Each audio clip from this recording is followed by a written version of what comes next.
welcome back to my channel. My name is Jennifer and we're working on the Spellbound Greetings kit, and we just finished the cat and we're going to be working on the Come In For A Spell, which I think is so cute. So here is the main piece that we'll be working on. There's not a lot of instructions for this one, which is nice. So this one should come together pretty quickly.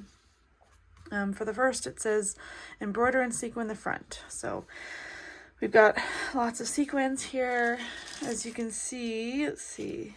You can't really tell in the picture, but it does have a lot of black sequins on the front. And I'm going to be doing some embroidery for the letters. We're going to cut it out. So make sure you cut this part out as well as the outside. And it looks like we're going to be working with a couple of different colors here. So you can refer to the chart on the other side of the paper to know what to work on. So the first one, let's see. So for this one, it's kind of like a dotted line almost. It looks like the color green, I think. So yeah, so we're going to do 3 strands of green outline stitch. And I like to do the embroidery first and then the beads and sequins. So the come is 3 strands of green. The in will be a different color. It looks like we're going to be doing orange. 3 strands of orange.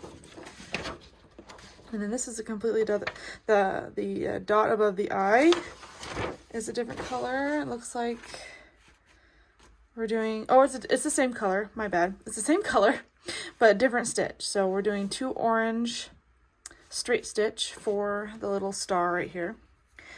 And then the next word for looks like it's gonna be purple.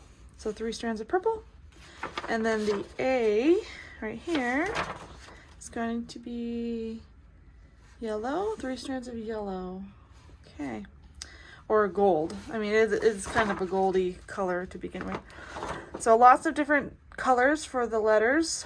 And we're mostly doing an outline stitch. So we've done that before. If you haven't seen the previous video of this series, make sure to check that out. And yeah, so we're going to do a bunch of embroidery. And then we're going to do some beads. So the beads are going to be, I believe, black. So if you look here, there's the key. That's the black. So we're going to do black on black. And then when I come back, this will be cut out and it'll be bordered in sequins so you can see what it looks like. And then we'll work on the next steps, which I believe is the swirlies. So, all right, well, I've got a lot of embroidery to do, so I'll do that and we'll do the next step. So we got the front done. Looks good so far. And now we're gonna work on the swirls. So it looks like there's 3 swirls, 24, 25, and 26. And they look pretty simple. So just, so 24 goes on first, and that's the biggest one, right? So we're gonna cut that out and we're gonna, it looks like we're gonna sequin them first and then applique the swirl. So that's gonna be interesting. I might just sequin them on here and then cut it out. So then 25 is this one, and then 26 is this one. So these are pretty simple. I'm gonna go ahead and get these done. Here's what we have so far. It wasn't too difficult to put these little swirls on, even though they do kind of overlap down here. But luckily it should be covered up by the bottle, so I shouldn't worry too much about that. Okay, next step is to grab these letters that spell. And it says to applique each letter onto the door hanger and then add the beads and sequins. So that's exactly what we're going to do. I'm going to go ahead and add all these onto here, and then we're going to add all the beads on top. So it's going to really pop. I'm excited for that part. So when we come back, we're going to work on, I believe, the bottles next. yeah, so we're going to work on the potion bottle next. So real quick, I wanted to show you the difference between the letters that have the gems on them, the sequins, and then the ones that don't. So as you can see, we'll be going through the back, and it really makes it pop.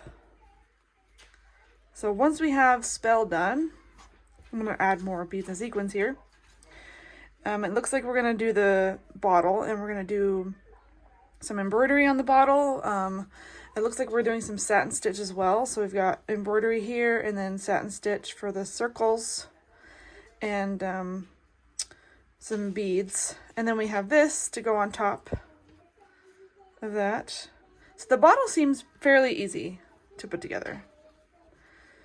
So we're gonna, I'm gonna finish the spell and then we're gonna work on the bottle. So I'm gonna show you how to do a satin stitch in a circle like this.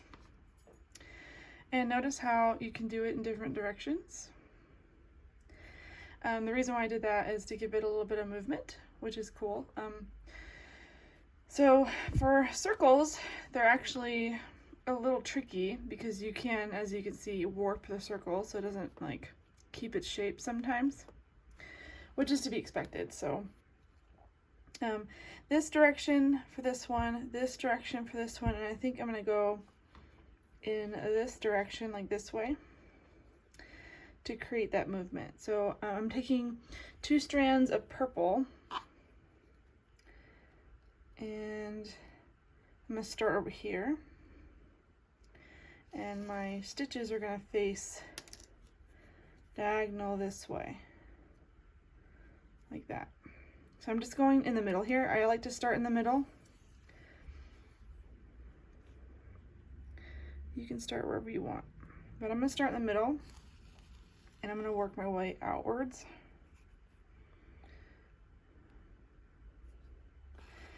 Filling it in bit by bit as I go.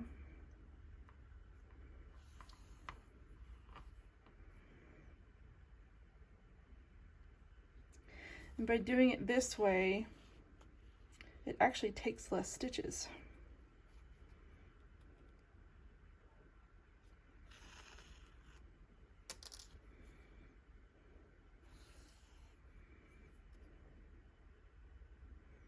And I'm using the stamp as kind of like a parameter. So I'm putting my needle after the stamp, not on top of it. So it's like another little anchor, you know? So now I'm going to go back up and start filling it in.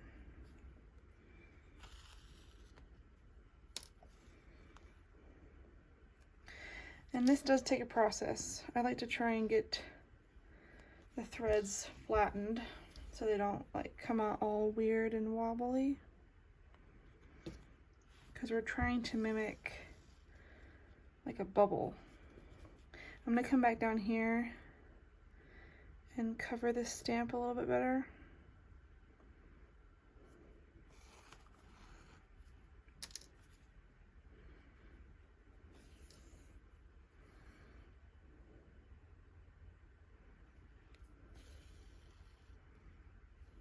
Like that. See how it's covered better? And I'm just going, so here's the back. So I'm just going back and forth along the edge as I did here. And you won't see, what I used to do is I used to do the classical satin stitch that you'd see like on a canvas, where I'd go up and then down. So I'd be down and then I'd come back down here and then go up and then down and so on and so on. So it looks like I have satin stitches on both sides. This way I can actually control my stitches better, which is, which makes for an even satin stitch. So I like this method better for me.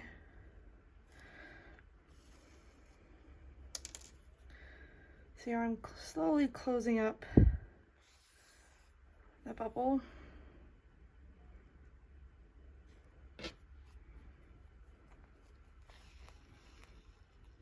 I'm trying to keep my stitches the same and not have them too tight or too loose, which can be difficult sometimes when you're doing a circle.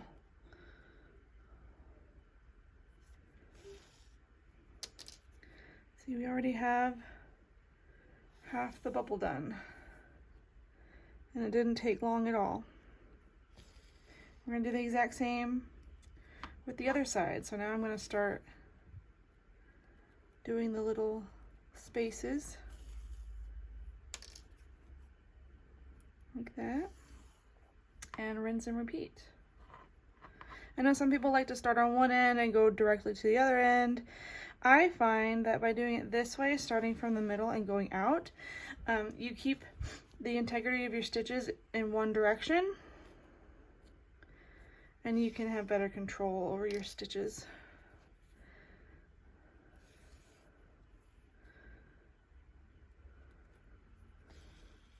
So I hope that makes sense. But if you look at it, it gives it a lot of movement. Like the bubbles are moving, which is nice. So that's a satin stitch in a circle. Now that this is done, I just cut it out, and now we get to add the potion to the potion bottle. And it says to applique it first, and then put the beads and sequins on top of it once it's appliqued.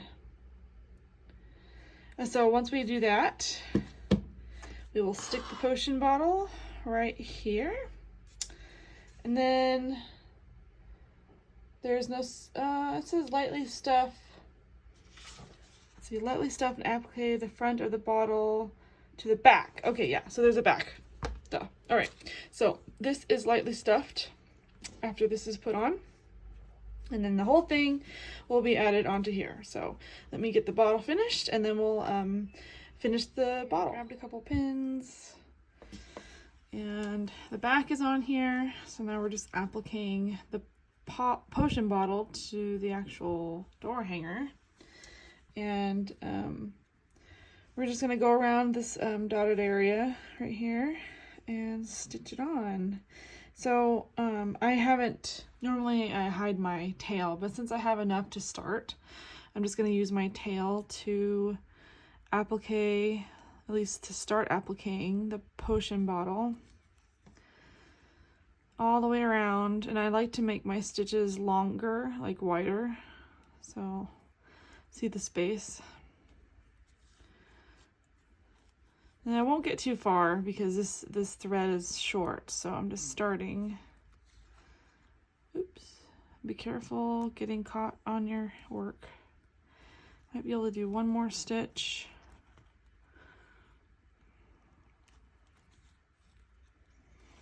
Okay, maybe another stitch.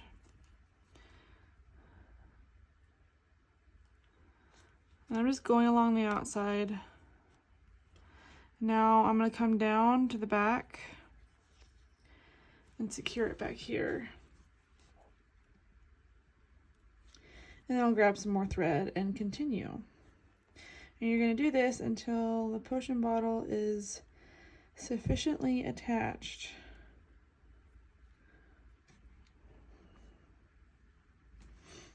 Okay. Oops. So I can actually take this out if I want. And then once you're done, it'll give it a nice 3D effect. It doesn't look like that right now because it's pinned, but next we're going to grab the Pellin backing here, and we're going to attach the back onto the front. So it looks like I might have to do some trimming along here. I did stretch it as much as I could. Sorry, my puppy hears people outside. But yeah, I might still have to do some trimming. So I clipped it the best I could, but I'm gonna go around and I'm gonna start here. I'm gonna applique it in the middle so it doesn't go anywhere. And then I'm gonna start on the outside. So I'm just gonna trim along whatever I need to trim.